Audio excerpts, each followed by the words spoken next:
tästä. Quantum credemas non spate facta est. Solumalium urine chava cadentis in ornamentatsi tuo. Fossem discernas interveritatis aquas refrescantet quotos canis avide mendicantis pro praemis putat.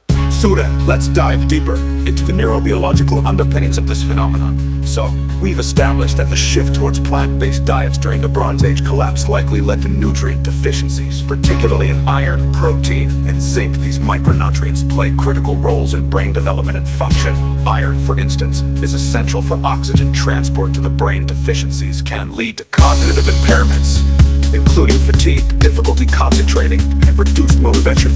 Protein is equally important for brain health as it's a precursor to neurotransmitters. A lack of protein can impair memory, attention, and mood regulation, and zinc is a crucial factor for numerous enzymes involved in neurotransmitter synthesis and brain development. Deficiencies can lead to cognitive impairments, such as impaired learning and memory. Now consider the impact of these deficiencies on the neural networks underlying motivation and creativity.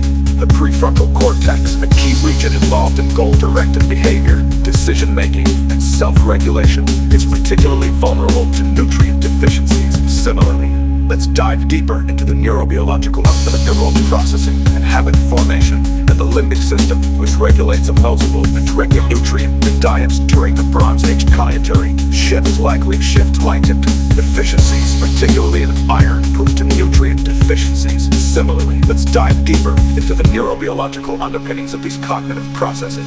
This provides a plausible explanation for plant-based diet during the Bronze Age during the observed stagnation and reduced motivation. Protein is equally important for brain health as it's a precursor to neurotransmitters. And think about it, less meat means less protein, iron, and zinc. These are like the building blocks for your brain, especially the parts that deal with motivation and creativity.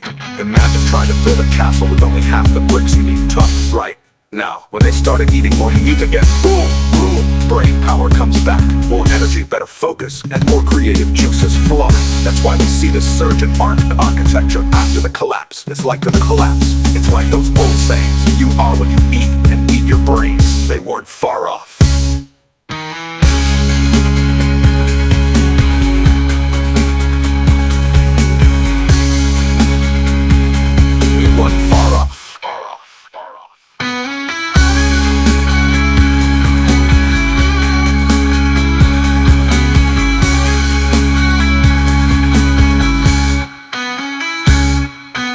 Now consider the impact of these deficiencies on the neural networks underlying motivation. The prefrontal cortex, a key region involved in goal-directed behavior, decision-making, and self-regulation, is particularly vulnerable to nutrient deficiencies. Similarly, the basal ganglia, which play a role in reward processing and habit formation, and the limbic system, which regulates emotional and nutrient, drives motivation, and the limbic system, which regulates emotions and drives motivation, may also be affected. To sum up, the Bronze Age dietary shift likely resulted in a decline in cognitive function, particularly motivation and creativity, due to nutrient deficiencies that impacted the neurobiological underpinnings of these cognitive processes. This provides a plausible explanation for the observed stagnation in artistic and architectural endeavors during that period.